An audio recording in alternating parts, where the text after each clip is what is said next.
오늘날 우리는 과거 그 어떤 세대보다도 급격히 변하는 금융 환경 속에 살고 있습니다. 한쪽에서는 저금리 시대가 이어지며 은행에 돈을 맡겨도 이자가 거의 붙지 않고, 다른 한쪽에서는 고물가고 인플레이션이 우리의 생활을 압박하고 있습니다. 과거에는 은퇴 후 안정적인 이자, 수입만으로도 생활을 유지할 수 있었지만, 이제는 통장 속 돈이 시간이 갈수록 실제 가치는 줄어드는 세상이 되어버렸습니다. 이러한 상황은 많은 사람들에게 어떻게 하면 내 자산의 가치를 지킬 수 있을까? 라는 불안한 질문을 던지게 만듭니다. 이 질문에 대해 인류는 오랫동안 금의 답을 찾아왔습니다. 금은 국가나 제도가 무너져도 스스로의 가치를 유지하는 일종의 마지막 안전망이었습니다. 전쟁, 경제위기, 통화개혁 속에서도 금은 변함없이 인류가 의지해온 가치저장 수단이자 안전자산이었습니다. 실제로 1970년대 석유파동이나 2008년 글로벌 금융위기 같은 시기에도 금 가격은 오히려 상승하며 불확실한 시대 속에서 자산을 지키는 역할을 했습니다. 그러나 2008년 글로벌 금융위기는 기존 금융 질서의 취약성을 적나라하게 보여주었습니다. 대형 은행들의 연쇄 파산, 정부의 구제금융, 그리고 그에 따른 신뢰 상실은 중앙집중화된 금융 시스템이 과연 안전한가? 라는 근본적 의문을 남겼습니다. 바로 그해 사토시 나카모토라는 익명의 인물이 발표한 비트코인 백서는 전 세계 금융 역사에 새로운 장을 열었습니다. 비트코인은 은행이나 정부 같은 중앙기관에 의존하지 않고 수학적 알고리즘과 분산 네트워크의 힘으로 작동하는 새로운 화폐였습니다. 이제 많은 사람들은 스스로에게 묻고 있습니다. 비트코인이 과연 금을 대체할 수 있는 새로운 시대의 자산이 될 수 있을까? 단순한 투기 수단이 아니라 진정으로 디지털 시대의 가치 저장 수단으로 자리 잡을 수 있을지에 대한 논의가 본격적으로 시작된 것입니다. 비트코인의 탄생과 철학. 2008년 세계가 금융위기로 흔들리고 있을 때 인터넷 한 구석에 사토시 나카모토라는 이름을 쓰는 익명의 인물이 논문 한 편을 공개했습니다. 이 논문은 오늘날 우리가 알고 있는 비트코인 백서로, 제목은 비트코인 개인 간 전자화폐 시스템이었습니다. 사토시의 비전은 단순했습니다. 은행, 정부, 금융기관 같은 중앙 권력에 의존하지 않는 화폐를 만들겠다는 것이었습니다. 즉, 누구도 마음대로 발행량을 늘리거나 거래를 조작할 수 없는 새로운 신뢰 시스템을 제시한 것입니다. 비트코인의 핵심 기술은 바로 블록체인입니다. 쉽게 말해 거래 내역을 하나의 큰 장부에 기록하는데, 그 장부를 특정 기관이 독점 관리하는 것이 아니라 전 세계 수많은 컴퓨터가 함께 나눠서 관리합니다. 이를 분산원장이라 부르며, 이렇게 나누어 기록하기 때문에 누구도 마음대로 수정하거나 지울 수 없습니다. 이 시스템은 위변조가 사실상 불가능합니다. 우리가 은행에 돈을 맡길 때는 은행을 신뢰해야 하지만, 비트코인에서는 은행 대신 수학적 알고리즘과 네트워크가 그 역할을 맡습니다. 신뢰를 기관이 아니라 기술이 보장하는 것이지요. 또 하나 중요한 점은 공급의 제한성입니다. 전통적인 화폐는 중앙은행이 필요할 때마다 발행할 수 있습니다.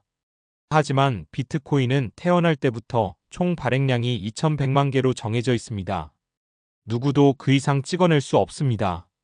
이는 금처럼 희소성을 가지게 만들어 시간이 지날수록 가치가 보존될 수 있는 구조입니다. 이 점에서 기존 화폐와 비트코인은 근본적으로 다릅니다. 달러나 원화 같은 법정화폐는 중앙은행이 통화정책에 따라 양을 조절할 수 있습니다. 반면 비트코인은 인간의 개입이 아니라 알고리즘에 의해 일정한 속도로 발행되며, 발행량은 해마다 줄어드는 구조반감기 현상을 가지고 있습니다. 다시 말해 비트코인은 중앙은행이 발행하는 돈이 아니라 수학 공식이 발행하는 돈입니다. 사토시 나카모토가 남긴 철학은 명확합니다. 신뢰할 수 없는 세상에서 신뢰를 기술로 만들어라. 비트코인은 단순히 새로운 화폐가 아니라 중앙 없는 신뢰 체계를 구현한 인류 최초의 실험이자 디지털 시대가 낳은 새로운 철학적 자산이라 할 수 있습니다. 금과 비트코인의 비교. 비트코인을 이야기할 때 가장 많이 등장하는 비유가 바로 디지털 금입니다. 그렇다면 과연 비트코인과 금은 어떤 점에서 닮았고 또 어떤 차이를 보일까요? 먼저 희소성입니다. 금은 지구상에 매장된 양이 한정되어 있어 희귀성이 있습니다. 매년 채굴되는 양도 점점 줄어들어 시간이 갈수록 더 귀해집니다. 비트코인 역시 마찬가지로 총 발행량이 2100만 개로 제한되어 있습니다. 중앙은행이 필요할 때마다 찍어내는 화폐와 달리 누구도 추가 발행을 할 수 없다는 점에서 금과 유사한 희소성을 지니고 있습니다. 둘째는 분할 가능성입니다. 금은 작은 단위로 쪼갤 수는 있지만 물리적 한계가 있어 실생활에서 세밀하게 사용하기 어렵습니다. 반면 비트코인은 소수점 1억 분의 1사토시 단위까지 나눌 수 있어 아주 작은 거래에도 활용할 수 있습니다. 이는 금보다 훨씬 더 유연한 화폐 기능을 가능하게 합니다. 셋째는 이동성과 보관성입니다. 금은 무겁고 부피가 있어 대량으로 옮기거나 보관하는데 비용과 위험이 따릅니다. 반면 비트코인은 디지털 자산이기 때문에 인터넷만 연결되어 있다면 지구 반대편으로도 단 몇 분 만에 전송할 수 있습니다. 또한 개인 지갑이나 거래소에 안전하게 저장할 수 있어 보관의 편리성에서도 차이가 있습니다. 넷째는 검증 용이성입니다. 금을 거래할 때는 순도나 진위 여부를 감정해야 하며 전문 장비가 필요하기도 합니다. 반면 비트코인은 모든 거래 기록이 블록체인에 투명하게 공개되어 있고 누구나 즉시 확인할 수 있습니다. 이로써 거래의 신뢰성과 투명성이 보장됩니다. 학문적으로도 비트코인은 금과 자주 비교됩니다. 금융학자 보등이 2018년 퍼넨스 리서치 레터즈에 발표한 연구 비트코인 as 디지털 골드에서는 비트코인이 일정한 조건에서 금과 비슷하게 헤지 자산의 기능을 수행한다고 분석했습니다. 즉 시장의 불안정성이 커질 때 금이 자산 가치를 지켜주는 것처럼 비트코인도 일부 상황에서 자산 가치 보존 역할을 할 수 있다는 것입니다.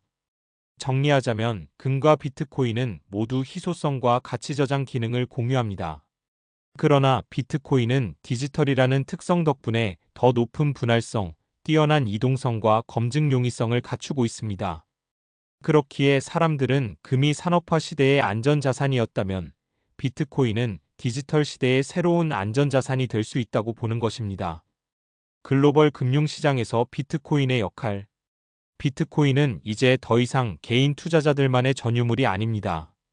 최근 몇 년 사이 글로벌 금융시장의 주요 플레이어들이 잇따라 비트코인 시장에 뛰어들며 제도권 자산으로의 편입이 가속화되고 있습니다. 대표적인 사례는 테슬라와 마이크로 스트래티지입니다. 전기차 기업 테슬라는 2021년 약 15억 달러 규모의 비트코인을 매입해 전 세계에 큰 충격을 주었습니다. 기업이 보유 자산을 금이나 달러가 아닌 비트코인으로 분산 투자한 것은 당시로서는 전례 없는 일이었습니다. 또한 미국 소프트웨어 기업 마이크로 스트래티지는 CEO 마이클 세일러의 강력한 신념 아래 수십억 달러 규모의 비트코인을 매입하며 사실상 비트코인 기업으로 불릴 정도가 되었습니다. 여기에 세계적인 자산운용사 피델리티 퍼델러티도 기관 고객을 위한 비트코인 투자 서비스를 본격적으로 제공하며 전통 금융기관마저 비트코인을 주요 자산군으로 인정하는 흐름에 합류했습니다. 또 하나 주목할 점은 비트코인 ETF 상장 지수펀드의 등장입니다. 미국 증권거래위원회 SEC는 여러 해 논의 끝에 2024년 비트코인 현물 ETF를 승인했습니다. 이는 투자자들이 직접 비트코인을 구매 보관하지 않아도 주식처럼 간편하게 비트코인에 투자할 수 있는 길을 열어준 사건입니다. 유럽 일부 국가들도 앞서 ETF를 도입했고, 이는 비트코인이 점점 제도권 금융의 틀 안에서 안전하게 거래되는 자산으로 자리 잡고 있음을 의미합니다. 국가 차원의 변화도 있습니다. 중남미의 작은 나라 엘살바도르는 2021년 세계 최초로 비트코인을 법정화폐로 채택했습니다. 이를 통해 해외 송금 수수료를 줄이고 금융 서비스에서 소외된 국민들에게 새로운 금융 접근성을 제공하려는 시도였습니다. 이는 규모는 작지만 비트코인이 국제결제 및 송금 수단으로 활용될 수 있다는 가능성을 보여준 역사적 사례라 할 수 있습니다. 학계에서도 이러한 흐름을 주목합니다. 국제학술지 저널 오브 퍼넨셜 에코노믹스에 실린 분석에 따르면 비트코인은 일정한 조건에서 글로벌 인플레이션 헤지 기능을 수행할 수 있다는 연구 결과가 제시되었습니다. 즉 달러나 원화 같은 법정화폐 가치가 흔들릴 때 금처럼 비트코인이 자산 가치를 보존하는 역할을 할 수 있다는 뜻입니다. 정리하면 비트코인은 이제 단순한 투기성 코인이 아니라 글로벌 금융시장에서 기관 투자자, 국가, 학계까지 주목하는 새로운 자산 클래스로 자리매김하고 있습니다. 이는 비트코인이 디지털 금으로 불리는 이유를 실제 시장에서 입증해가는 과정이라 할 수 있습니다.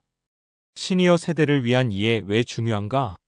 많은 시니어 세대는 비트코인을 여전히 젊은이들의 투기 수단쯤으로 생각합니다.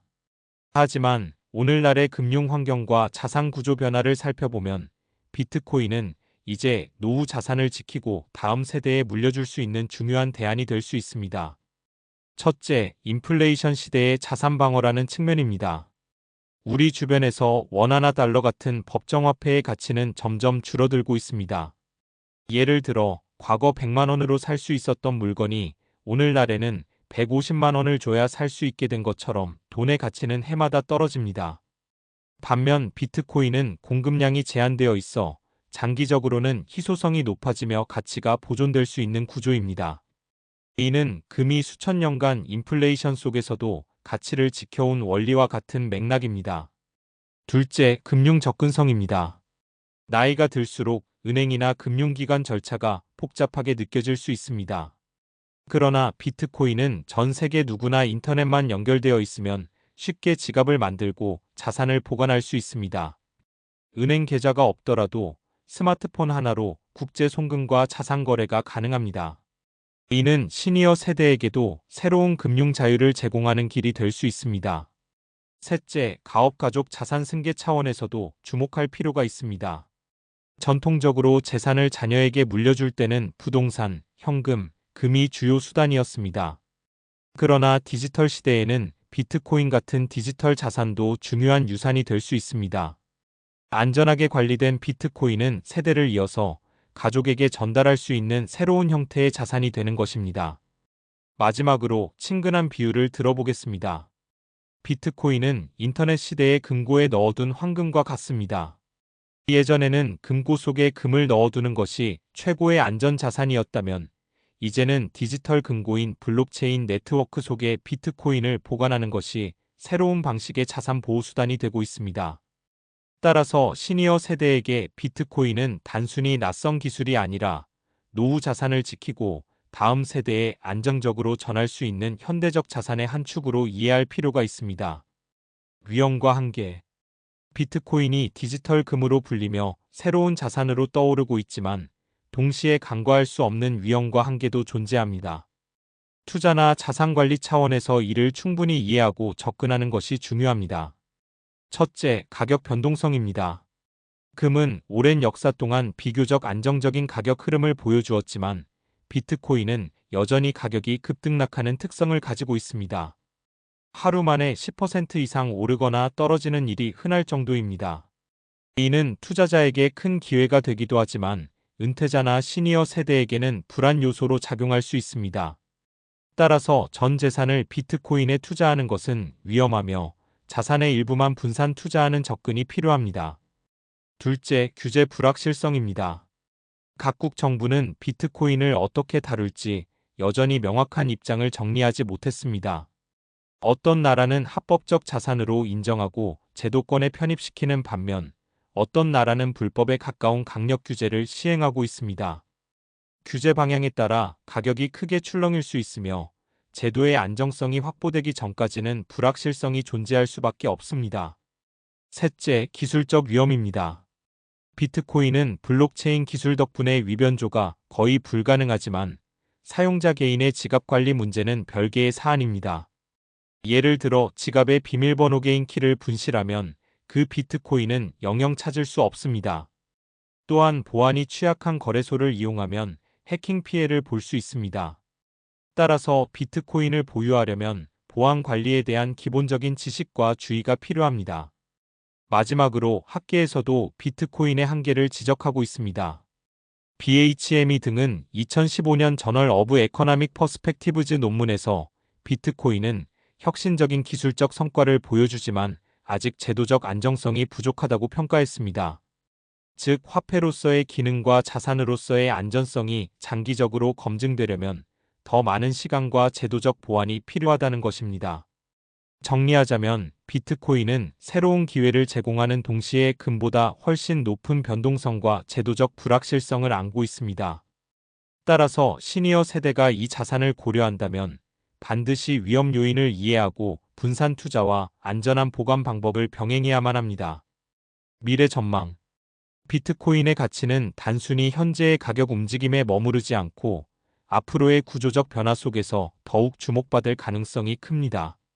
그 핵심 중 하나가 바로 발행량의 점진적 감소, 즉 반감기 효과입니다. 비트코인은 약 4년마다 새로 발행되는 보상량이 절반으로 줄어들도록 설계되어 있습니다. 이 때문에 시간이 갈수록 신규 공급은 줄어들고 시장에서의 희소성은 높아집니다. 실제로 과거 반감기가 일어날 때마다 비트코인의 장기적 가격은 큰 상승세를 보여왔습니다. 이는 디지털 시대의 금 채굴이 점점 고갈되는 과정과도 비슷합니다. 둘째, 국가와 기관의 보유 확대 가능성입니다. 앞서 살펴본 엘살바도르의 사례처럼 일부 국가는 이미 비트코인을 법정화폐나 국가자산으로 인정했습니다. 또한 미국의 대형 자산운용사나 연기금, 헤지펀드도 점차 비트코인에 대한 투자를 늘려가고 있습니다. 이는 개인 투자자의 선택을 넘어 국가와 기관 차원에서 비트코인을 전략적 자산으로 편입할 수 있음을 시사합니다. 셋째, 많은 사람들이 주목하는 이슈는 CBDC 중앙은행 디지털 화폐와의 관계입니다. 각국 중앙은행은 이미 디지털 화폐 도입을 연구하고 있습니다. 일각에서는 CBDC가 나오면 비트코인은 사라질 것이라고 우려하기도 하지만 오히려 비트코인은 CBDC와 보완적 관계를 가질 가능성이 큽니다. 중앙은행 화폐가 여전히 국가의 통제 하에 있는 반면 비트코인은 탈중앙화된 글로벌 자산으로 남아 국제적 투자와 가치 저장의 역할을 수행할 수 있기 때문입니다. 마지막으로 연구자들의 전망도 흥미롭습니다. 일부 학자들은 금이 단순히 산업용 원재료나 장신구를 넘어서 투자 자산으로 자리 잡았듯 비트코인도 단순한 결제 수단을 넘어 금융자산과 네트워크 기반 자산의 두 가지 역할을 동시에 수행할 것이라고 분석합니다.